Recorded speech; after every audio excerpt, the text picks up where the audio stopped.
CBSE class 12 physics current electricity से year 2023 में पूछे गए एक और क्वेश्चन के साथ मैं आपके सामने हूं। Hello everyone, welcome to challenger classes. My name is Udit Gupta. तो यहां पर ये क्वेश्चन भी एक एमसीक्यू बेस्ड क्वेश्चन है, 1 मार्क का है। बेसिकली क्वेश्चन क्या है, a cell of EMF E is connected across external resistance R. एक सेल है हमारा, ठीक है, जिसका ईएमएफ ई है और वो एक एक्सटर्नल रेजिस्टेंस आर से कनेक्टेड है, कुछ ऐसा, ठीक है। ये आगे क्या बोल रहा है, when current I is drawn from the cell, जब इस सेल से I amount of current drawn करता है, मतलब जो रेजिस्टेंस है उसको आई अमाउंट ऑफ करंट मिलता है, the potential difference across the electrodes of the cell drops to we.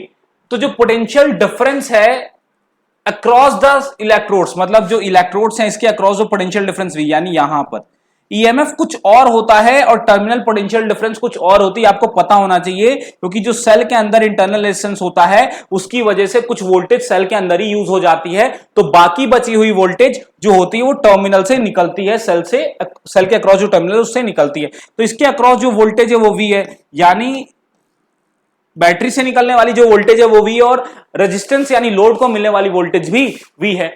The internal resistance is R. तो हमारा क्या है, तो इंटरनल रेजिस्टेंस का हमें रिलेशन निकालना है।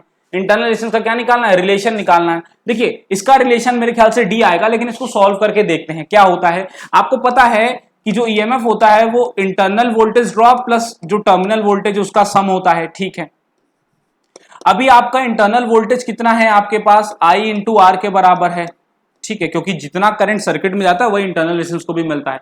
तो यहां से क्या होगा, यहां से आप देखोगे E minus V is equals to I R हो गया, और E minus V is equals to E minus V upon I is equals to R हो गया। इस I को भी ओपन करा जा सकता है, कैसे करा जा सकता है, E is equals to V I मतलब I into R plus terminal voltage. तो टर्मिनल वोल्टेज किसके बराबर होगी, टर्मिनल वोल्टेज R के पास भी है, तो R की वोल्टेज भी V के बराबर है, तो करंट इंटू रेजिस्टेंस से ये V आपका आ जाएगा, ठीक है। यहां से क्या होगा, यहां से आपका I कॉमन करा तो ये आ गया, तो यहां से आपका क्या आएगा, यहां से आपको करंट की वैल्यू मिलेगी, और करंट की वैल्यू क्या मिलेगी,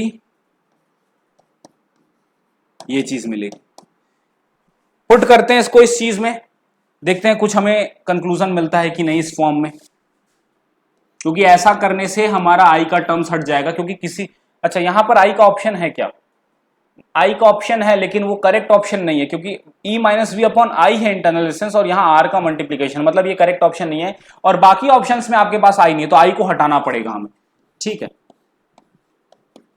पुट करेंगे, सॉल्व करते हैं इसको, तो ये कुछ ऐसा आएगा।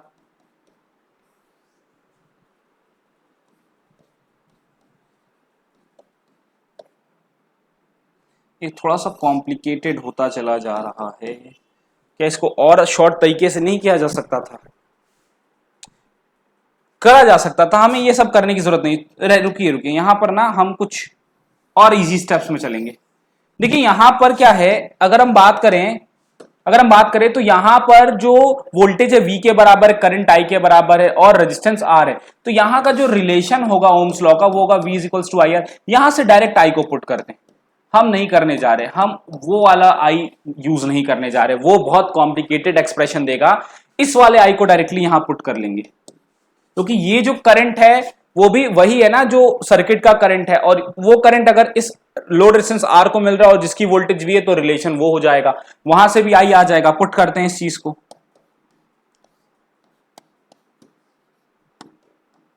ये तो बहुत आसानी से हो जाएगा। अब करते हैं इसको,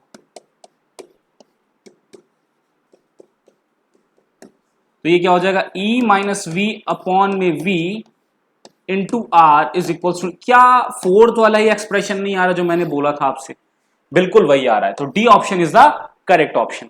तो ये आपका एक थोड़ा सा लिटिल डेरिवेशन बेस्ड क्वेश्चन बन गया था आपके एमसीक्यू में। ऐसे क्वेश्चंस आते हैं एग्जाम में, तो आप जो भी डेरिवेशंस पढ़ते हैं अपनी, उसको बहुत कॉन्शियसली पढ़ा करिए, या जो भी आप कॉन्सेप्ट्स पढ़ रहे हो उसको बहुत ध्यान से पढ़ो, क्योंकि किस कॉन्सेप्ट से कहां से क्वेश्चन अराइज हो जाएगा, ये फिर अगर आपको कॉन्सेप्ट क्लियर होगा तभी आप कर पाओगे ऐसे क्वेश्चंस। आई होप आपको मेरी वीडियो ये समझ में आई होगी। हम वीडियोस को में कोशिश करते हैं कि जितने सरल तरीके से आपको एक्सप्लेनेशन दी जाए उतना अच्छा हो, और साथ ही साथ जितने इजी वे में क्वेश्चन को अटेम्प्ट किया जा सके वो मैं कोशिश करता हूं कि आपको समझा सकूं। Thank you.